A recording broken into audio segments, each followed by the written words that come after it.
As Shashank already mentioned, this whole initiative is supported by GIZ, but there is something I would like to take you back where it is coming from. This is under a support project called Indo-German Support Project for Climate Action in India. This particular project is supported by the Ministry of Economic Affairs and Climate Action in Germany. We call it BMWK. It's a German acronym. And in India, the political partner is MOEFCC. So all the projects of GIZ, I would say most of the projects are GIZ work in India in a bilateral cooperation mode, where the government of Germany and government of India agrees on certain topics of support on development, on industry decarbonization, on many things every year. And these projects are, when they are agreed, it is the responsibility of then GIZ to implement those projects with the partner ministries in the country. So this is a broad overview of the modality in which GIZ works. GIZ is a fully German government-owned organization working in India past about 60 years. So we work under this bilateral cooperation, and this particular project also comes under that bilateral cooperation, supported by BMWK and with Ministry of Environment, Forest and Climate Change as the partner ministry. This particular initiative is also coming under the International Climate Initiative of Government of Germany. This is a global initiative which is supported by 3 ministries, BMWK being one of them, which is the lead of ICI. And there are 2 other German ministries, which is Ministry of Environment, we call it BMUV, and Federal Ministry of Foreign Affairs, we call it AA. A lot of acronyms here, but it's basically 3 German ministries coming together and supporting climate projects across the globe under this International Climate Initiative. And this particular project is one of those project in that universe across the globe in India, which is basically working on climate action. The project has many partners and is one of the partners. There are 3 major outputs, and I won't go into a lot of administrative and nitty-gritty details. But one of the main outputs of the project is to develop a climate co-benefit methodology. It's nothing but the policies and the initiatives in the country or in anywhere across the globe, they are made for a certain objective. It could be planting trees, it could be banning plastic, it could be making a low carbon cement. But these policies or initiatives sometimes forget climate and its assessment. How do you basically do an empirical assessment of the climate? Is there a methodology? Sometimes it is there, sometimes it is not. Even if it is there, it is not very contextual to the country, it is not very contextual to the industry. And that is what this project tries to do.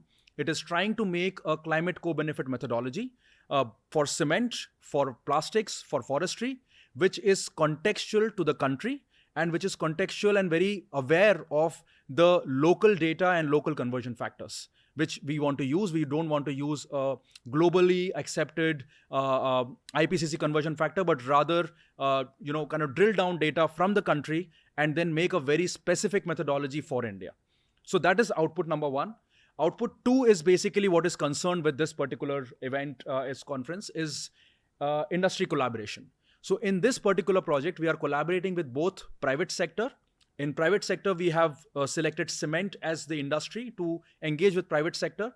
And also the public sector, we have selected steel as an industry to engage with the public sector. Public sector is nothing but the state-owned companies, and there we are working with Steel Authority of India Limited. It is the largest state-owned, government-owned steel production company and one of the oldest in the country. So for this output 2, we want to collaborate with both public sector and private sector organizations to pilot implementable, tangible solutions on the ground and showcase that low carbon technology works and can be upscaled. And that is where our collaboration with IIT Delhi, and that is where our interest in LC3 comes in, because it is a mature technology. It has already been BIS certified in the country. And we see a potential of upscale in the country because it is just right there. That it needs a little push. It needs a little support for the cement companies, for the building and construction industry to build confidence on this whole particular cement. But at the same time, we want to also showcase a country-specific CO2 emission reductions that it can achieve for the cement companies. So this is the output 2 is majorly concerned with our collaboration with IIT Delhi. There's a third output where this particular project engages with all the international climate initiative supported projects in the country. There are 32 projects running in the country. We kind of bring them all together, gather knowledge, and then also supply it back to the German side and to the Indian side on the priorities and the kind of pathways that India should take on various topics. So this is majorly an administrative overview of the project and how it is concerned with this particular work with IIT Delhi. So why basically our interest in cement and its decarbonization? In India, India has identified 8 sectors which are hard to abate, which basically it means they are important for the development of the country, but at the same time, they are also seen as highly emitting sectors and are hard to abate in terms of industry decarbonization. And in those 8 sectors, the top 2 ones are cement and steel, because these are the 2 sectors which are the most important sectors which are required for India's development growth, and they play a key role in India's development role. So in this, that is the reason why we have selected cement, because it is one of the top 2 sectors which are hard to abate, and India is looking at decarbonizing it. And that's where LC3 come into picture, because it's a very unique product, which is, first of all, a highly mature technology. It does not have a patent. It is publicly available. And it also reduces materials, and at the same time, it reduces energy and CO2. It's in a very unique territory of its own, where its technology transfer to the cement industry and technology upscale is a lot easier as compared to other technologies which are either into the research stage or even at the implementation stage, but are kind of blocked by a lot of patents or maybe some other issues. But this is a highly researched, a long time of research has went into it. I was part of the research at some point in time in 2014 and 2018, and it is now getting globally accepted. So with all of that happening, India has still not produced a single bag of this particular LC3 cement commercially. And that is what we are trying to do with this. The first output and the first objective of this whole collaboration with IIT Delhi is to showcase to building and construction industry and to the cement industry that this cement is BIS certified, it can be produced and it can be used.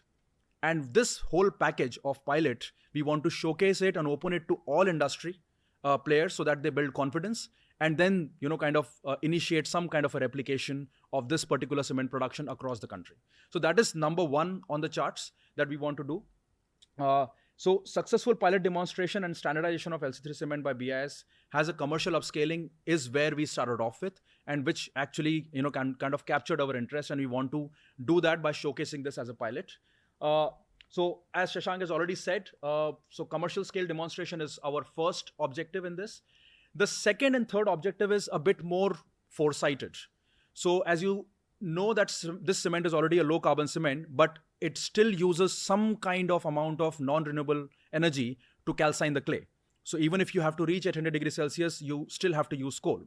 So the foresight is, can we use solar technology? Can we use solar concentrated technology to reach the temperatures of 800, 850 degrees Celsius to calcine the clay? And that's where the research part comes in, and that's what the IIT Delhi team is exploring, that can we shift slowly from the coal used for calcining the clay to solar concentrators.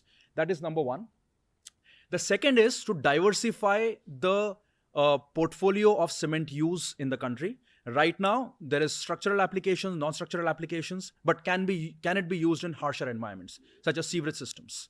So that is where IIT Delhi is also doing a bit of research. So at the time when cement companies start producing the cement, they will have more diversified portfolio of buyers if this particular research is proven that yes, it can be used in harsher environments for a longer duration without much degradation in its quality. So that is the second foresighted approach that we are using in collaboration with IIT Delhi. So these are the 3 things that we want to do so that even Hanumanji can endorse the cement in the future.